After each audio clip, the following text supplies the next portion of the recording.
Queridos hermanos, gracias por venir a estudiar con nosotros este hermoso folleto, el libro de Marcos. Y mis hermanos, no se olviden de compartir. Compartan con aquellos que necesitan escuchar la palabra de Dios. Y tampoco se olviden que si desean una copia de esta presentación, visiten escuelasabatica2000.org y obtengan su copia completamente gratuita. Hoy día vamos a estudiar Instruyendo a los discípulos, parte 1. Y para estudiar vamos a orar, mis hermanos.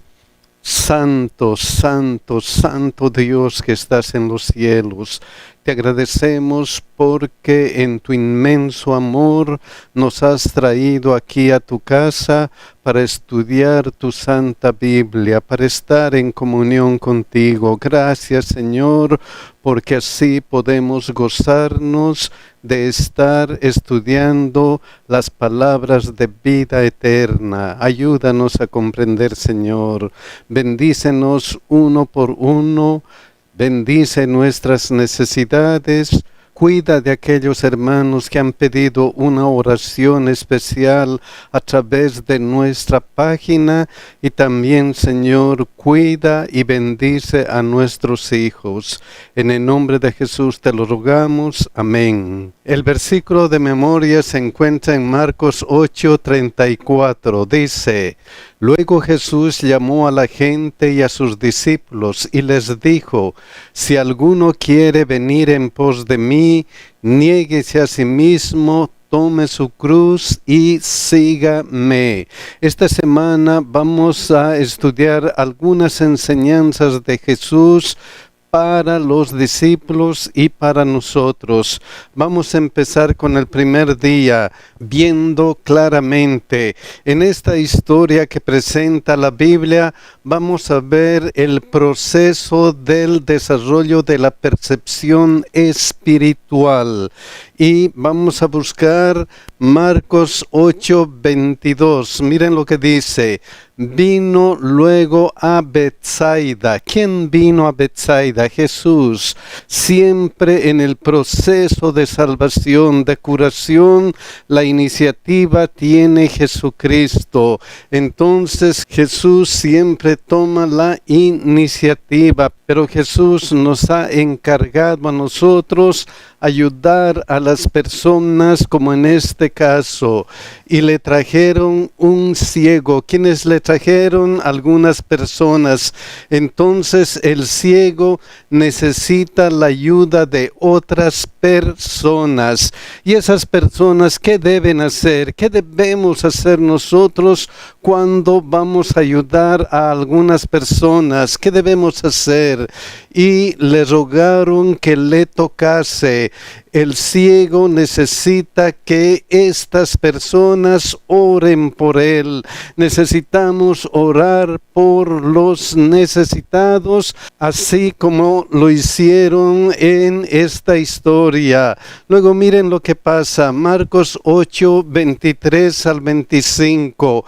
Entonces, tomando la mano del ciego, le sacó fuera de la aldea y escupiendo en sus ojos, le puso las manos encima y le preguntó si veía algo.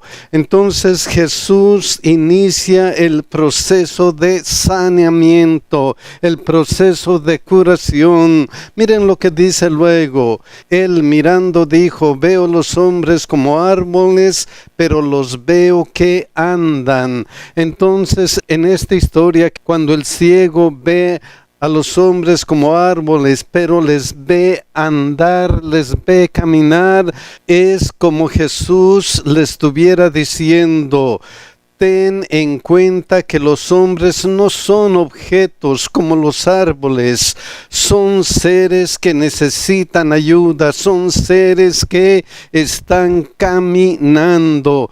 Luego entonces Jesús, ¿qué le muestra? Luego le puso otra vez las manos sobre los ojos y le hizo que mirase, y fue restablecido y vio de lejos y claramente a todos. En este proceso de la curación del ciego y de la curación espiritual, luego viene el hecho de que el ciego fue restablecido y vio a los hombres, y esta vez los vio claramente, vio a los hombres y sus necesidades claramente. Mis queridos hermanos, el proceso de la curación espiritual que está reflejado en esta historia del ciego nos muestra que, como en el Edén, Dios tomó la iniciativa. Jesús siempre toma la iniciativa. Luego, mis queridos hermanos, Dios nos ha encomendado ayudar a otros. Por eso el ciego necesita la ayuda de otras personas, y cuando estamos ayudando tenemos que orar por las personas que estamos ayudando. Luego Jesús llega al corazón de esas personas, inicia el proceso de curación. En ese proceso probablemente nosotros vemos a las personas sin interés, como objetos, pero que tienen necesidad. Cuando Jesucristo nos pone a nosotros ese deseo de predicar, entonces vemos claramente que el hombre necesita ayuda. Es un proceso de curación espiritual, como lo hizo con el ciego. Luego, ¿qué pasó? Miren lo que dice Marcos 8, 27 al 30. Salieron Jesús y sus discípulos por las aldeas de Cesarea de Filipo, y en el camino preguntó a sus discípulos diciéndoles: ¿quién dicen los hombres que soy yo? Ellos respondieron: unos Juan el Bautista, otros Elías, y otros alguno de los profetas. Entonces él les dijo: ¿y vosotros quién decís que soy? La pregunta es para cada uno de nosotros. Para nosotros, ¿quién es Jesucristo? ¿Quién es Jesucristo? Entonces, ¿qué fue la respuesta? Respondiendo, Pedro le dijo: tú eres el Cristo.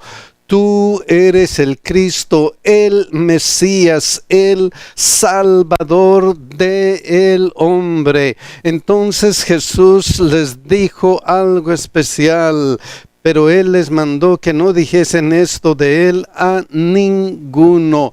No digan a ninguno que yo soy Cristo, que yo soy el Mesías. ¿Por qué?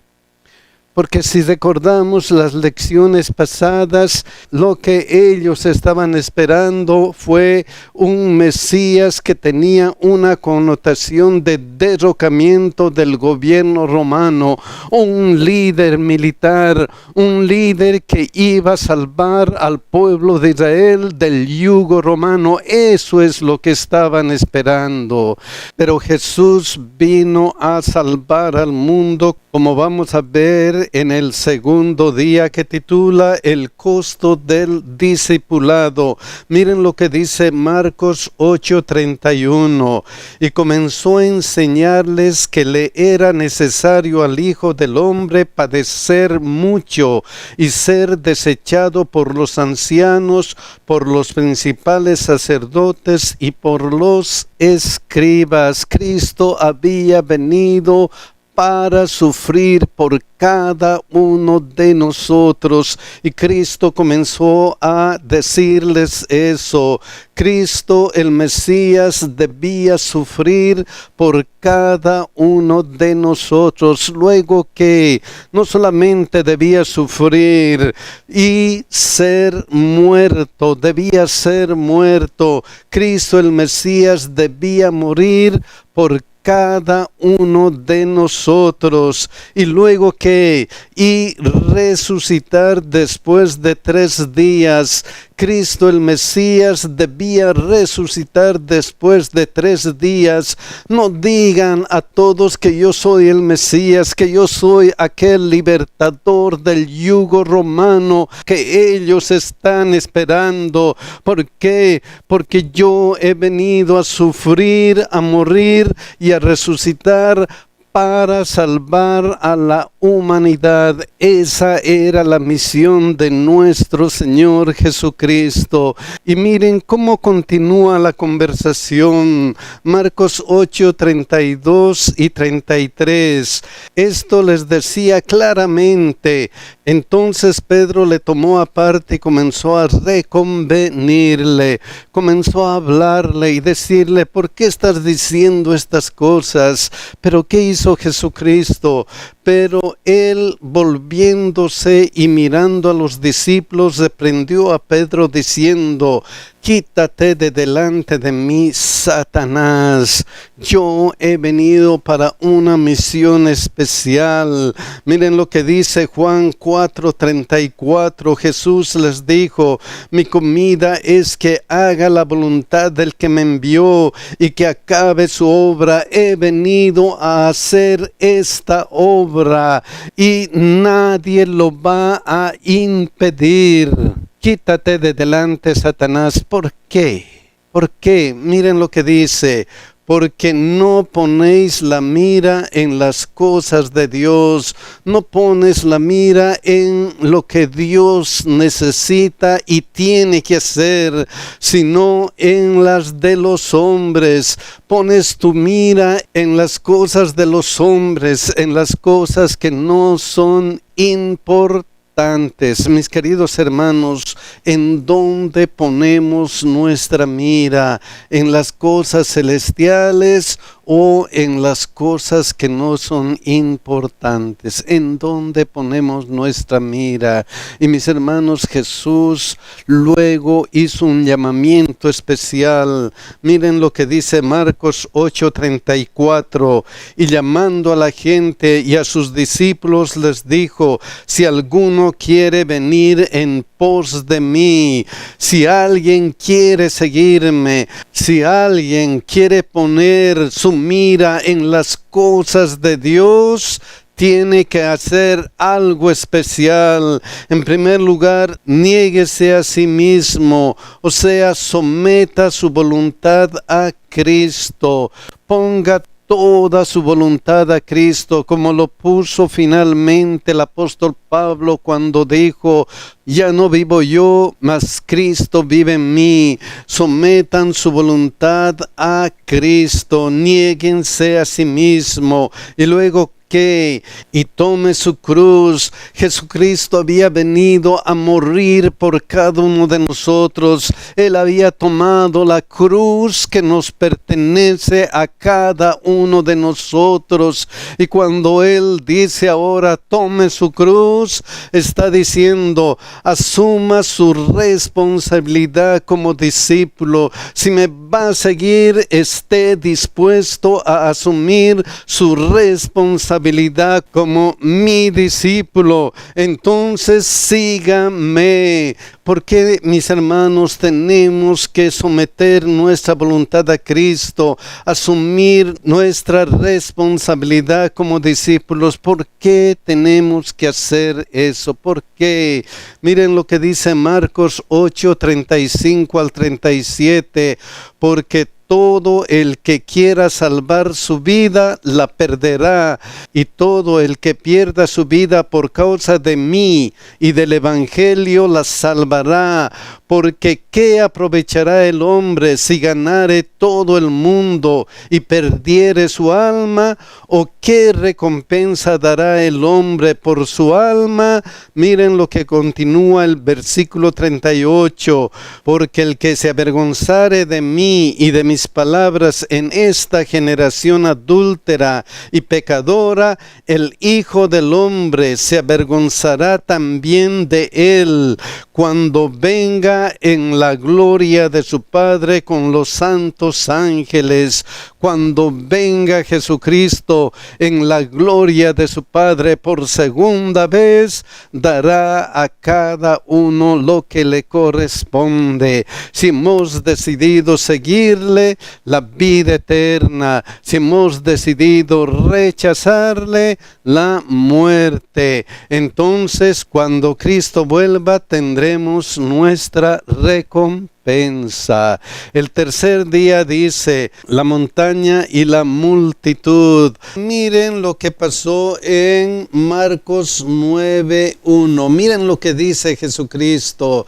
También les dijo, de cierto os digo que hay algunos de los que están aquí que no gustarán la muerte hasta que hayan visto el reino de Dios venido con poder. Entonces, cuando Cristo vuelva, tendremos nuestra recompensa. Nuestra meta debería ser ver la gloria de Dios. Y aquí Cristo hace una profecía. Algunos de ustedes, les dijo a sus discípulos, no van a morir hasta ver la gloria de Dios. Y cuando Jesucristo dice algo, Él cumple.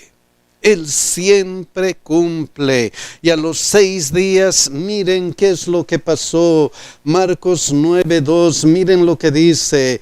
6 días después, Jesús tomó a Pedro, a Jacobo y a Juan y los llevó aparte solos a un monte alto y se transfiguró delante de ellos. ¿Qué pasó? Lucas 9:30 y 31, miren lo que dice. Y he aquí 2 varones que hablaban con él, los cuales eran Moisés y Elías, quienes aparecieron rodeados de gloria y hablaban de su partida que iba Jesús a cumplir en Jerusalén.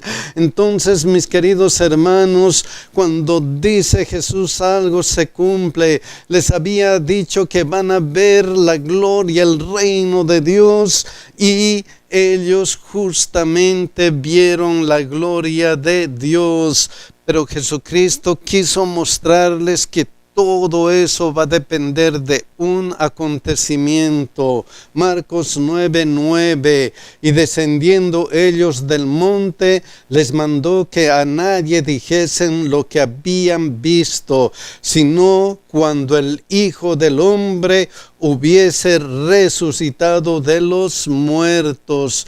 Entonces esta historia nos muestra que vamos a ver la gloria celestial.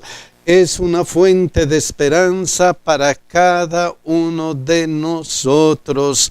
Pero los discípulos tenían preguntas interesantes como esta, Marcos 9:11 al 13. Y le preguntaron diciendo, ¿por qué dicen los escribas que es necesario que Elías venga primero? Entonces la pregunta, ¿por qué dicen los escribas que es necesario que Elías venga primero? ¿Por qué? ¿Por qué decían los escribas que era necesario que Elías venga primero, antes del Mesías? ¿Por qué? Miren lo que dice Malaquías 4:5 al 6. He aquí yo os envío al profeta Elías, antes que venga el día de Jehová grande y terrible. Él hará volver el corazón de los padres hacia los hijos y el corazón de los hijos hacia los padres, no sea que yo venga y hiera a la tierra con maldición. Entonces Jesucristo respondiendo él les dijo, Elías a la verdad vendrá primero y restaurará todas las cosas, y como está escrito del Hijo del Hombre, que padezca mucho y sea tenido en nada. La profecía dice que Elías preparará mi camino, tanto de la primera venida como de la segunda venida de Cristo. Pero ¿qué pasó en la primera venida de Cristo? Pero os digo que Elías ya vino y le hicieron todo lo que quisieron, como está escrito de él. Jesús dice, Elías ya vino. ¿Quién era Elías? ¿Quién era Elías en la primera venida de Cristo? Mateo 11, 12 al 14. Desde los días de Juan el Bautista hasta ahora, el reino de los cielos sufre violencia y los violentos lo arrebatan, porque todos los profetas y la ley profetizaron hasta Juan. Y si queréis recibirlo, él es aquel Elías que había de venir. Entonces Juan el Bautista es el Elías que había de venir para preparar el camino para la venida de Cristo. Luego que Jesucristo les mostró este pasaje, miren cómo continúa Marcos 9, 14 al 18. Cuando llegó a donde estaban los discípulos, vio una gran multitud alrededor de ellos y escribas que disputaban con ellos. Y enseguida la gente, viéndole, se asombró y corriendo a él le saludaron. Él les preguntó: ¿qué disputáis con ellos? Y respondiendo uno de la multitud, dijo: Maestro, traje a ti mi hijo que tiene un espíritu mudo, el cual donde quiera que le toma le sacude y echa espumarajos y cruje los dientes y se va secando. Entonces en esta historia se va a ver qué pasa cuando hay necesidad de ayuda. Y las personas que necesitan ayuda vienen a los discípulos. Miren lo que pasa. Y dije a tus discípulos que lo echasen fuera y no pudieron. Cuando hay necesidad de ayuda, pero los discípulos no pueden ayudar. ¿Por qué? ¿Por qué los discípulos no pueden ayudar? ¿Por qué? Miren lo que dice Marcos 9, 19. Y respondiendo Jesús les dijo: oh generación incrédula. ¿Qué estaba pasando con los discípulos? El problema era que no tenían fe. Su fe era débil. No tenían esa confianza que Dios podía haberles dado. Mis queridos hermanos, cuando alguien necesita ayuda, cuando alguien necesita escuchar la palabra de Dios, a veces nosotros no queremos, no deseamos, no nos sale del corazón ayudar. ¿Por qué? Porque el problema es que no tenemos fe. Y entonces Jesucristo a sus discípulos les preguntó: ¿hasta cuándo he de estar con vosotros? ¿Hasta cuándo os he de soportar? Mis queridos hermanos, la pregunta es: ¿hasta cuándo? ¿Hasta cuándo no vamos a tener fe? Esa es la pregunta para cada uno de nosotros. Tenemos que ayudar a las personas, tenemos que predicar el Evangelio, pero si no sale del corazón, la pregunta es: ¿hasta cuándo? ¿Hasta cuándo? Miren cómo continúa la historia, Marcos 9, 20 al 24. Y se lo trajeron, y cuando el espíritu vio a Jesús, sacudió con violencia al muchacho, quien cayendo en tierra se revolcaba echando espumarajos. Jesús preguntó al padre: ¿cuánto tiempo hace que le sucede esto? Y él dijo: desde niño. Y muchas veces le echan el fuego y en el agua para matarle. El padre sintió una necesidad de ayuda, una necesidad de que Jesús actúe.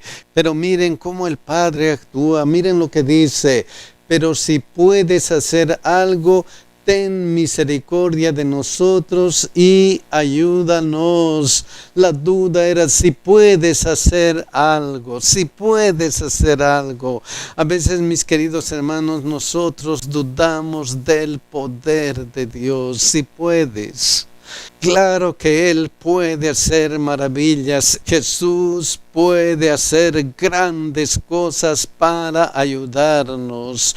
Pero lo único que necesitamos hacer es lo que dice aquí en la historia.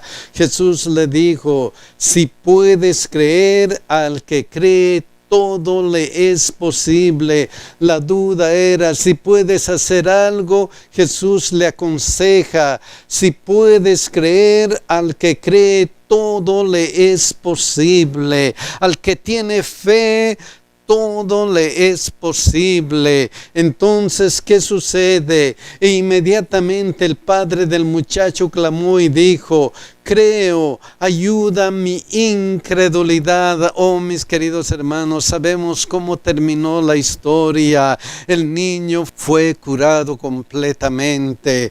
Entonces, la solución fue, creo, ayuda mi incredulidad. Mis queridos hermanos, cuando nosotros todavía estamos dudando del poder de Dios para ayudarnos y para ayudar a otros, tenemos que orar, Señor, creo, ayuda mi incredulidad.